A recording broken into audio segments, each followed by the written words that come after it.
আপনারা যখন গ্রহণ করবে একটু করতালিতে উৎসাহিত করবেন, করতালিতে উৎসাহিত করবেন। আসলে আমি কি বলবো, আমাদের যে ডাক্তাররা, আমরা বিভিন্ন প্রতিষ্ঠানে গেলে দেখি যে ডাক্তারদের সবচেয়ে বেশি কঠিন রাব ব্যবহার থাকে।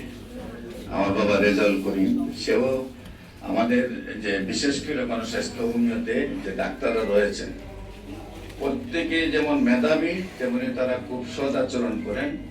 অমায়িকভাবে আমার বাবা রুগী দেখে, আপনারা দেখবেন যখনই নিজেদের কাছে রুগী হয় আমার এই বাবা থেকে দেখাইবেন, দেখবেন ইনশাল্লাহ খুব আদর সোহাগ দিয়ে রুগীকে দেখে সবাই তার মাশাআল্লাহ মাশাআল্লাহ। আমরা তাকে হজের টিকিট তাহাতে তুলে দিই। সবাই করতালি, সবাই করতালি।